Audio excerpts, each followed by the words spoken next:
Do you often feel like you're not enough? That you have to please everyone around you? Do you hide your true emotions out of fear that others might see you as weak or vulnerable? If yes, this summary is for you. Our emotions make us human.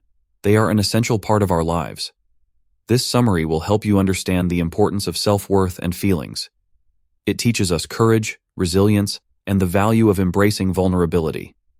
By doing so, we learn to face our fears and insecurities, enabling us to lead a more fulfilling life. Vulnerability is not a weakness. It's about embracing our imperfections, fears, and mistakes. It is often said that humans are most authentic when they fully embrace who they are, flaws and all. This summary draws from insights shared in the book Daring Greatly by Brené Brown. Let's explore its core ideas together. The culture of not enough. In today's world, it feels like we're trapped in a cycle of not enough. People often think, I'm not good enough. I'll never be thin, smart, or successful enough. Or, I'll never speak English fluently. Sound familiar? Whether it's our family, friends, colleagues, or even ourselves, this feeling of inadequacy has become ingrained in our culture. We wake up thinking about what's lacking, I didn't get enough sleep, or I don't have enough time. Before our day even begins, we've already convinced ourselves of insufficiency.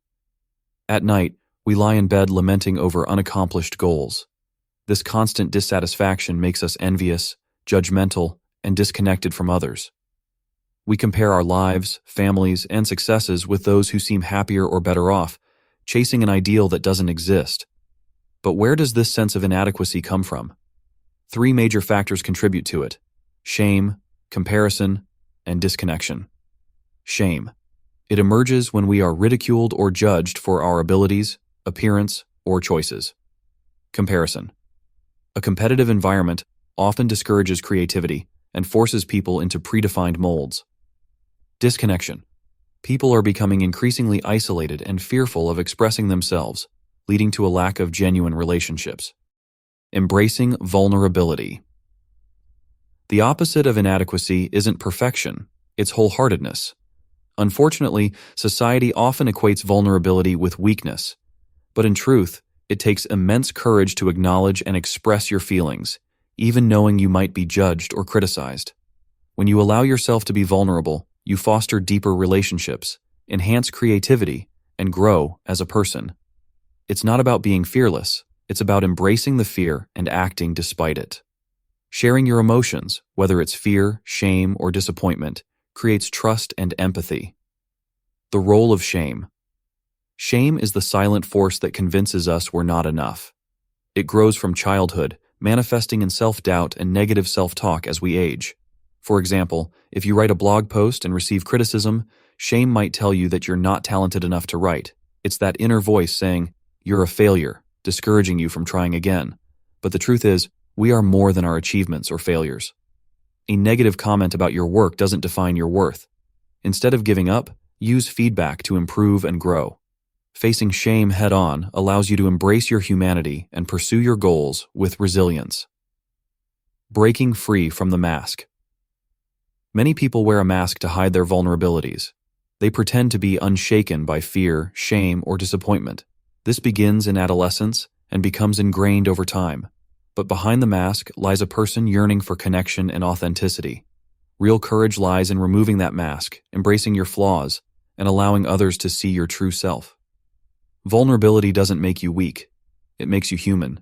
It gives meaning to our relationships and purpose to our lives. Why vulnerability matters. Imagine a life without vulnerability, a life where you never risked love, creativity, or growth. It would feel empty and meaningless. Vulnerability enables us to share our art, writing, or ideas, even if we fear criticism. Apologize, forgive, and rebuild trust in relationships. Start new ventures despite the fear of failure. Learn from feedback and try again after setbacks. Embracing vulnerability is not easy, but it's the key to a fulfilling and authentic life. It reminds us that we are enough, just as we are.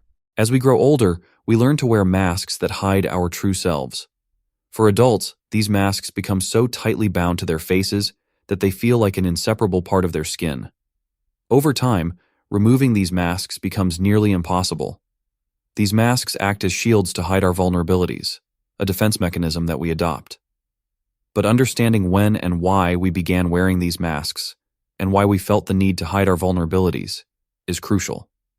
Once you realize that it's enough, that you are enough, you can let go of pretense.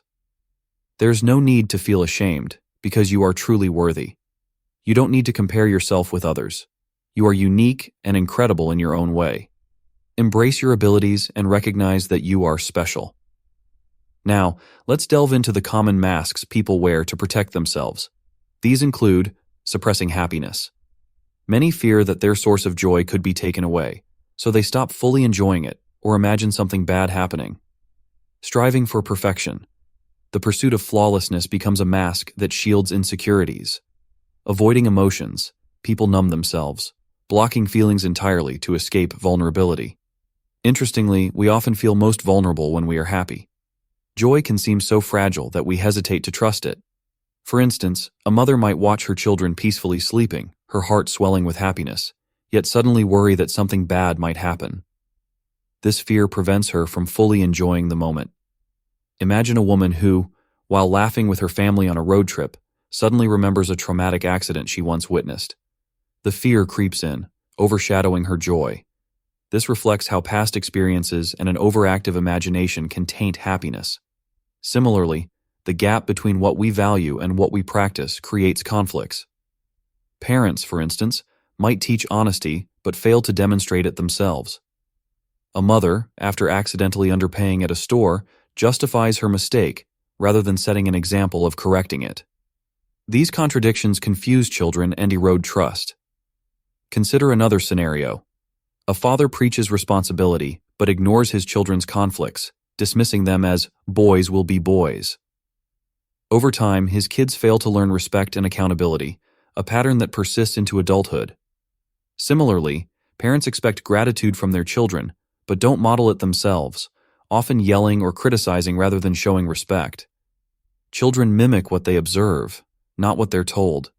To raise courageous and compassionate individuals, parents must model the values they want their children to embody. A child who believes they are unconditionally loved grows up confident and flexible. But a child who feels inadequate may spend their life seeking validation. There's a difference between saying, "You did something wrong," and "You are bad." The former separates the behavior from the person, encouraging change. Labeling someone as bad traps them in guilt, making improvement seem futile. Take the story of a child whose teacher mocked their mistake in front of the class. The child learned that staying silent was safer than risking humiliation. This stifles creativity and innovation. Whether in classrooms or offices, environments that allow mistakes without judgment foster growth, trust, and collaboration. Imagine a workplace where employees feel confident sharing their creativity, or a classroom where every student's voice is valued. Such environments nurture future innovators, scientists, and leaders. Companies like Apple and Pixar thrived because they encouraged vulnerability, creativity, and collaboration. The key takeaway? Embrace your imperfections and teach by example. Vulnerability isn't weakness, it's courage. It strengthens relationships, fosters innovation, and inspires authenticity. When we stop hiding, we unlock our true potential and transform our relationships, workplaces, and communities. If you found this guide helpful, please support our channel by liking, sharing, and subscribing. Don't forget to turn on notifications so you never miss our upcoming content. Have a topic or problem you'd like us to cover? Let us know in the comments, and we'll do our best to create a video for you. Thank you for watching.